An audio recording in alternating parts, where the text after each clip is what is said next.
രാവിലെ തന്നെ ഈ മുതലിനെ കണി കണ്ടിട്ടാണ് നമ്മൾ എഴുന്നേക്കുന്നത്. വേറെ ഒന്നിനുമല്ല, കമ്പം കെട്ടാൻ വേണ്ടിയിട്ടുള്ള തണുങ്ങ് വർക്കാനാണ് ഇന്നത്തെ ഈ പോക്ക്. അങ്ങനെ കമ്പത്തിന്റെ കുറച്ച് നോട്ടീസും പറക്കി നമ്മളങ്ങ് ഇറങ്ങി. ഇതിലൊക്കെ നോട്ടീസും കൊടുത്ത് അവിടേക്കുള്ള തണുങ്ങ് വർക്കലാണ് നമ്മുടെ ഇന്നത്തെ പരിപാടി. അങ്ങനെ വഴിയൊന്നും അറിയാതെ നമ്മളങ്ങ് പോവുകയാണ്. എവിടെയൊക്കെ ചെന്ന് കയറി ഉള്ള പറമ്പൊക്കെ കയറി നമ്മൾ പോവുകയാണ്. കിട്ടുന്ന പറമ്പിലൊക്കെ തണുങ്ങ് വർക്കുക എന്നുള്ളതാണ് നമ്മുടെ ഇന്നത്തെ മെയിൻ പരിപാടി എന്നുള്ളത്. അതിനുവേണ്ടിയാണ് ഈ പരിവാരങ്ങളെ ഒക്കെ വിളിച്ചിട്ട് നമ്മൾ ഇന്ന് ഇറങ്ങിയിരിക്കുന്നത്. ഒരാൾ പുലിയാണ്, നല്ലതായിട്ട് പണിയെടുക്കും. പക്ഷേ ഇവൻ വേറെ ആരുമില്ല, നമ്മുടെ സ്വന്തം മണിയനാണ്. മണിയൻ എന്ന് വെച്ചാൽ ഒരുമാതിരി ക്യാമറ കാണുമ്പോൾ മാത്രം പണിയെടുക്കുന്ന ഒരു ടീമാണ്. കള്ളപ്പണി എന്ന് വെച്ചാൽ ഈ ഉസ്താദ്. ഈ പയ്യന് താഴത്തോളൊന്നും പോരാ, അവന് ചാടി പിടിക്കുന്നതൊക്കെ മതി. പക്ഷേ ചെക്കൻ ചാടി പിടിച്ചിട്ടാ. ഈ ഉമ്മണിങ്ങ ബാലന്റെ പേരാണ് അമ്പാടി. ചെക്കൻ കാണുന്ന പോലെയല്ല, പുലിയാട്ടാ. എല്ലാത്ത പണിയും ചെയ്ത് അവിടെ നിന്ന് ഇവിടുന്നും കിട്ടിയാലും കൂടെ പെറുക്കി കൂട്ടി നമ്മളെല്ലാം കൂടെ ഒരുമിച്ച് അടുപ്പിച്ച് കൊണ്ടിട്ടു. ഇതുവരെ ഒറ്റയിടത്ത് നമ്മൾ കൂട്ടിയതാണ്. ഇതുപോലെ 4-5 ഇടത്ത് നമ്മൾ കൂട്ടിയിട്ടുണ്ട്. അവിടെ ഇവിടെയൊക്കെ ആയിട്ട് റോഡ് സൈഡിൽ സൃഷ്ടിച്ച മഹാനായ കലാകാരൻ നമ്മുടെ കൂട്ടത്തിൽ ആരോ ആണ്. അങ്ങനെ ഇരുന്നപ്പോൾ കാടിന്റെ ഇടയ്ക്ക് എന്തോ അനക്കൊക്കെ കേട്ടിട്ടാണ് ഞാൻ അങ്ങോട്ട് പോയത്. എന്താണെന്നുള്ള ആകാംക്ഷയിലാണ് അങ്ങോട്ട് പോയത്. അവിടെ ചെന്നപ്പോൾ ആത്മാർത്ഥമായിട്ട് പണിയെടുത്തോണ്ടിരിക്കുന്നത് നമ്മുടെ മണിയൻ. കാട് കയറി പണിയെടുക്കാൻ ഇവനൊരു കാനനവാസനോ. ഇനി അടുത്ത പണി എന്ന് വെച്ചാൽ ഇതെല്ലാം കൂടെ വലിച്ചു കെട്ടി നമുക്ക് കമ്പത്തറ കൊണ്ടിടുക എന്നുള്ളതാണ്. അങ്ങനെ ആ വണ്ടി വന്നു. ആദ്യത്തെ ലോഡ് പോകാനായിട്ടുള്ള തയ്യാറെടുപ്പിലാണ്. അങ്ങനെ ആദ്യത്തെ ലോഡും പോയി, പുറകിന് 2, 3, 4 ലോഡും പോയി. അങ്ങനെ ഇരുന്നപ്പോഴാണ് ചെറുക്കൻ മാങ്ങ പറിച്ച് വന്നത്. ചുമ്മാ ഒന്നുമല്ല, കയറിട്ട് അടിച്ചിട്ടാണ്. വല്ലവനും പുല്ലും ആയതെന്ന് പറഞ്ഞ പോലെ ഇവന് കിട്ടുന്നതൊക്കെ ആയത്. ഈ ലോഡിനെ നമുക്ക് 4.1 എന്ന് വിളിക്കാം. കാരണം എന്ന് വെച്ചാൽ അത് ആ പടം ഇച്ചിരി ഉള്ളതെന്ന് ലാസ്റ്റിലത്തെ. അങ്ങനെ മാങ്ങയൊക്കെ കഴിച്ച് നല്ല ഉഷാറായിട്ട് നമ്മൾ തിരിച്ച് വീട്ടിൽ പോയി. പിന്നെ ഉച്ചയൊക്കെ കഴിഞ്ഞിട്ട് അടുത്ത പണിക്ക് നമ്മൾ പിന്നെ അടുത്ത പണി എന്ന് വെച്ചാൽ ടോട്ടൽ 6 വാഴയില വെട്ടുക എന്നുള്ളതാണ്. ചുമ്മാ 6 വാഴയില വെട്ടിയാൽ പോലെ 4 തൂശനിലയും വേണം. പിന്നെ 2 നീട്ടമുള്ളത് കീറാത്തതും. ഈ നീട്ടമുള്ള കീറാത്തത് കണ്ടുപിടിക്കുക എന്നുള്ളതാണ് ഏറ്റവും വലിയ ടാസ്ക്. കാരണം എന്ന് വെച്ചാൽ അവിടെ ഇവിടെയൊക്കെ വാഴയിലൊക്കെ ഉണ്ട്. പക്ഷേ ആണെങ്കിൽ നീട്ടമുള്ള കീറാത്തത് കിട്ടാനായിട്ടാണ് ഭയങ്കര പാട്. അങ്ങനെ നമ്മൾ ഒരെണ്ണം കണ്ടുപിടിച്ചു. പക്ഷേ ആണെങ്കിൽ അത് വെട്ടി വന്നപ്പോഴത്തേനും അത് കീറി. പിന്നെ നമ്മൾ അതിൽ നിന്ന് ഒരു തൂശനില എടുത്തു. അങ്ങനെ ടോട്ടൽ 4 തൂശനിലയും ഒരു വലിയ ഇലയും നമുക്ക് കിട്ടി. ഇതാണ് എന്റെ പേഴ്സണൽ ഗൈഡ് ദക്ഷ.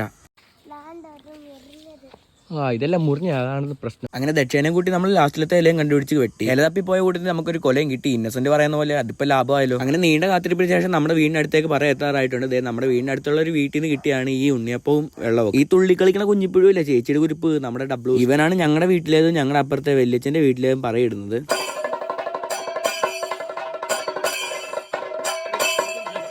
അപ്പൊ ഇന്നത്തെ വിശേഷങ്ങൾ തീർന്നു. ബാക്കി നാളെ.